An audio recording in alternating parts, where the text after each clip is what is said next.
All right, what we're going to do today is convert your teardrop marker light that was designed to work with on a single wire power, and we're going to add a ground to it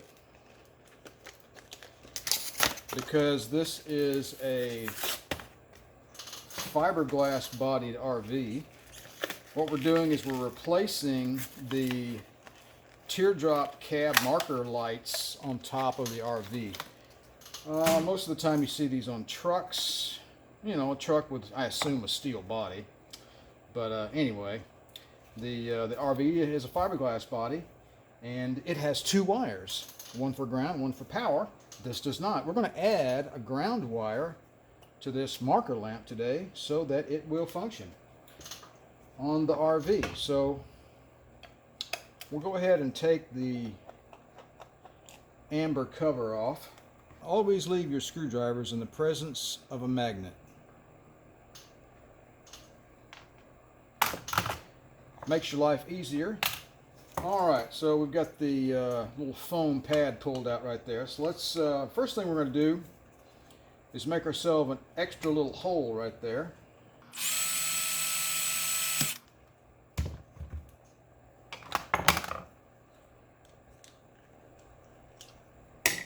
Alright, we're going to add ourselves a wire. Pardon the clutter on my workbench today. I've got 2 or 3 things going on at the same time. Alright, let's clip that off. And we'll go ahead and strip off, I don't know, a small amount. That's good enough. What is that, 3/16? Something like that. Yeah, that's good enough. All right, now let's bend this around.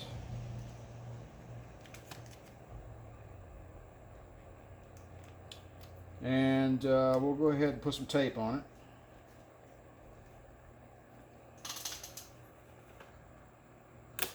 We'll turn that noisy fan off. And we're going to get out our trusty soldering iron here.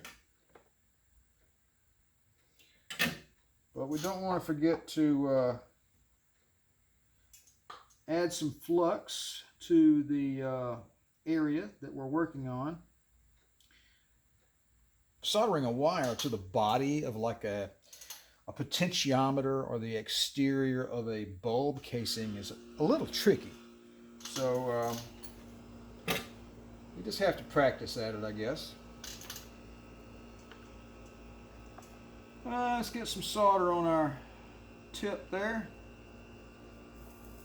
Alright, just let that ease its way on down into that wire. We want enough on there to stick. Want something to hold that wire to the casing for a moment until the solder cools off. So if anybody has ever soldered a ground wire to the body of the potentiometer on an electric guitar, that's kind of the same thing, really. Alright, I'm going to take a little bit of Loctite vinyl, fabric, and plastic adhesive, and I'm going to put a little drop right there where that wire came through the body of the lamp there, and we'll mash that in there a little bit. Just trying to make a watertight seal, really, is all I'm doing. Cut those wires off even, and we're going to strip back a little bit of wire there to get ready to install on the RV. I got a power supply right over here in my soldering station, so we're going to turn that on, and just to show you that it functions correctly. Which one is positive and which one is negative? I don't know. You change the colors of the wires, doofus. Red goes to black. Of course it does. and black goes to yellow. All right, there we go. We got a functioning light.